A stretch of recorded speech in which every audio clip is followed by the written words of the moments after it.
super. Už to mám.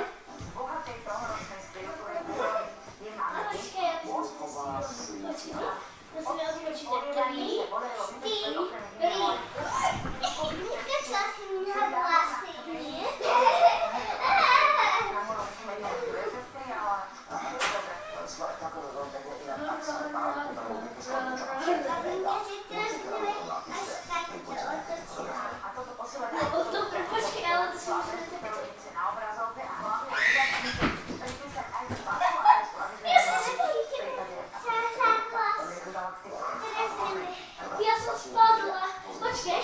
Chytme sa. 3, 2, 1. Ja chceš tak, že na tom dám. Musí byť v našej domácnosti, bez toho si nepredstaviť žiadne dobré varenie. A iné dnes vysielať nebude alebo niečo? Áno, dnes si ukážeme niekoľko spôsobov do pestovania čistočných Upravíme si tu tie vankúše. Pouč ma trochu. Dobre, To je prvý sen. príklad máme A tak, čo je tvoje perina? rašelinové zakoreňovače. Tvoje. Ktorý keď A toto je moja vysielame perina. môžeme Sem priamo spíme. s týmto obalom vysádzať na zámon. Čiže to už je priamo teda vyskúkali sa na rašelina. Áno, to je rašelina, ktorá sa nám pôjde dostať. To je klasika. Hej, to je klasika, plastový takýto väčší zakoreňovač, alebo máme takéto ešte potom menšie multiplata. Dobre. Spôsobom, ktorý môžeme použiť na dopestovanie takýchto Toto je moja perina. máme zakoreňovacie Toto je tablety. moja perina. Toto je moja. A toto je, pozri, to je tvoja strana, ktorá je moja. Moja táto. Tak ideme spať.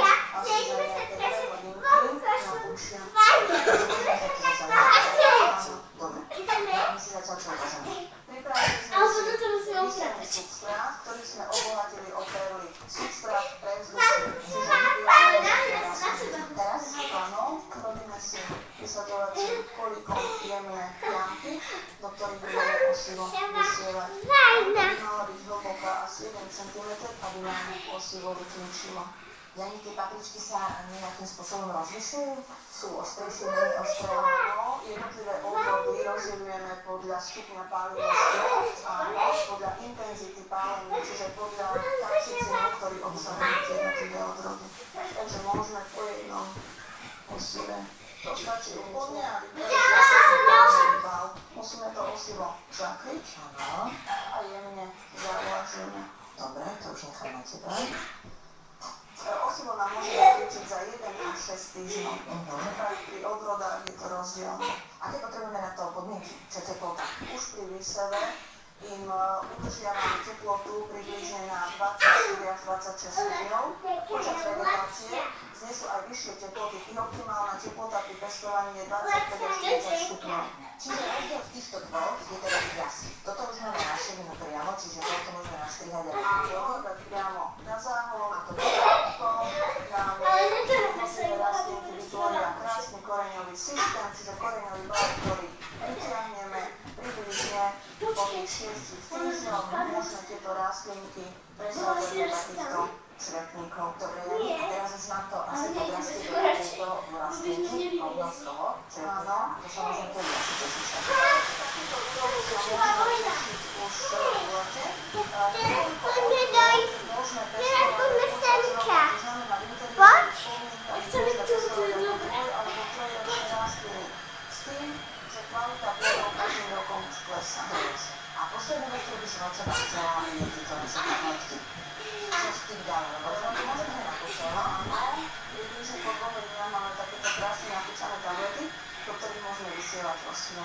No to si zvedala ukáž. Vysiate osivo si utlačíme, jemne a čakáme, pokiaľ nám papričky vyrastú. Dobre, ale ešte nemusíš povedať, že toto druhý nemôžeme hoci kde nechať. Jasné, takýto pripravený zakoreňovač, alebo v tomto prípade už takéto mini párenisko si môžeme položiť na okno, kde máme optimálne svetelné podmienky. V prvých jarných mesiacoch alebo po tomto vyseve je potrebné ich vysvetľovať za takýto četník, siajú albal a tým pádom odráža svetlo. Áno, čiže aby sme predišli tomu, že tie rastlinky budú tenké a vytiahnuté. No a potom už teda sa môžeme tešiť z takýchto fantastických šupabličiek, ktoré ja osobne si nepredstaviť do akéhokoľvek diva. Vážny pestovateľ, určite sa poteší takejto vlastnej úrode. Počkej,